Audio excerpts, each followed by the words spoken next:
Donc, on se retrouve sur le tableau de bord de mon site internet. La première chose qu'on va faire, c'est tout simplement venir créer un nouveau Google Sheet.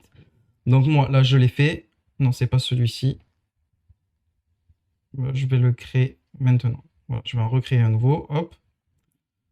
Très bien. Et je vais l'appeler prospect formulaire enregistré. Et voilà, là, il s'est enregistré.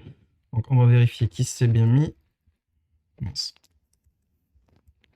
Voilà, prospect formulaire. Donc là, je supprime celui-là.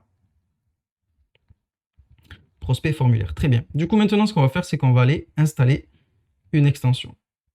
L'extension s'appelle Google Sheet Elementor Connector. Voilà. Et là, elle va apparaître en premier ou en deuxième. Voilà, elle est là. En quatrième, on vient l'installer.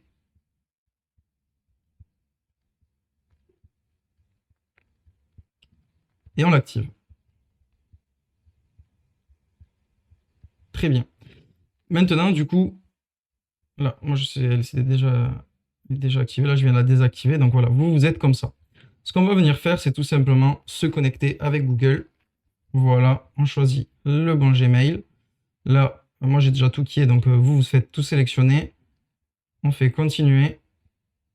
Et là, normalement, on fait sauvegarder. Très bien. Là, normalement, vous avez du coup votre clé qui est bien activée. Vous êtes connecté avec la bonne adresse. Et du coup, on va se retrouver maintenant sur la page où on veut que ce formulaire-là soit connecté au Google Sheet. Donc, je vais modifier ma page avec Elementor. Et je vais aller directement du coup sur le formulaire. Hop, je sélectionne le formulaire. Et je vais dans Action après envoi. Et je viens sélectionner, du coup, ajouter quelque chose qui s'appelle du coup G-Sheet Connector. Très bien. Le G-Sheet Connector, il est ici. Et là, on a du coup prospect formulaire qu'on a créé juste là. Donc feuille 1. Là, on vient mettre à jour. C'est important. Donc là, on fait click here. OK.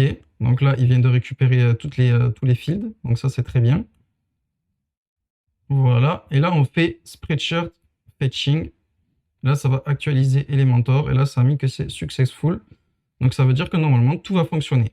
Là, ce qu'on fait, c'est qu'on fait prévisualiser les modifications pour que nous, derrière, on puisse remplir des informations du formulaire.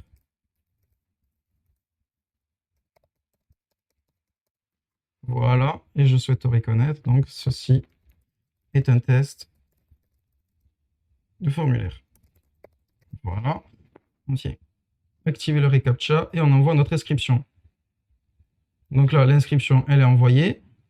Et on retourne du coup sur notre formulaire et on voit bien que du coup, il a bien été connecté et qu'on reçoit bien les informations du coup de ce formulaire. Donc, ce que vous pouvez faire là, c'est tout simplement, voilà, agrandir.